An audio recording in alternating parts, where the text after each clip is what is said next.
2012 Kawasaki ZX-14R stays true to the popular design of the original ZX-14. This is more of an evolution of the model as it retains the same riding position with most of the attention going towards changing the riding experience. Somehow a bump to 200 horsepower has that effect on a bike. Aesthetically, the ZX-14R looks like the ZX-14, only better. The unique ribs running down either side of the motorcycle are spaced out a bit wider this year and are color matched on the special edition golden blazed green version. They remain black on the candy surf blue and metallic spark black versions. Notice that very little fasteners are exposed. This was intended to make the job of customizing the ZX-14R much easier. The signature quartet of headlamps remains too. Not only do they cut a swath of light through the darkest nights, they also are a telltale sign that a ZX-14 is approaching. For 2012, these lights are better integrated into the bodywork. Keeping those 200 horses under control is the task of the three-way selectable KTRC traction control system.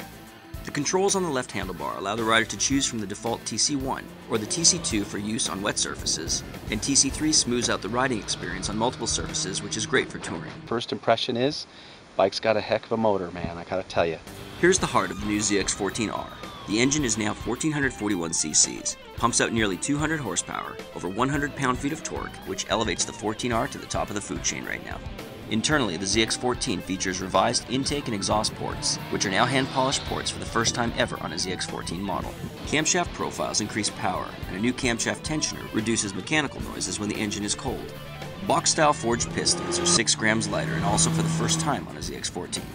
The 14R features a slipper clutch. The monocoque frame returns, although it is slightly revised as well. A new steering stem increased rigidity and optimized flex, improving the handling and riding experience of the more sporty ZX-14R. Out on the street, the ZX-14 has always been very comfortable, and with the firmer suspension and revised damping settings, the 14R feels even more well prepared for canyon carving duty. The bike accelerates, man, it accelerates so hard. Without a doubt, the drag strip is the only place where the ZX-14R can really show what it's got. This is pure, unadulterated fun as the rider tries to harness 200 wild horses and get it down the track as fast as possible. With the aid of traction control, launches can be made easier, but you sacrifice that deft touch and throttle control that makes drag racing really exciting. It helps not having to stress out about looping out, but it cuts into your potential ET. Leaving the ZX-14R on TC1 and using the throttle to keep the bike in shape is the working class approach to a good time. That's the way we felt most comfortable, and that's what allowed the faster riders to make their quickest runs too. Obviously, Ricky Gadsden always looks fast on the strip though.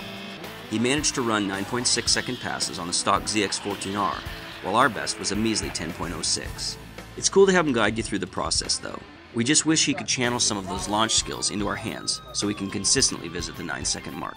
As you can probably tell from this glowing review, the new 2012 Kawasaki ZX-14R is already a fun motorcycle to ride.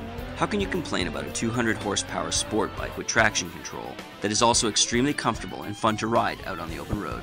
You'd be a fool not to look at the 14R as a viable choice if you're considering a hyperbike as your next motorcycle. Kawasaki was looking to make this the king of all sport bikes, and until someone proves otherwise, they should be able to back up that claim.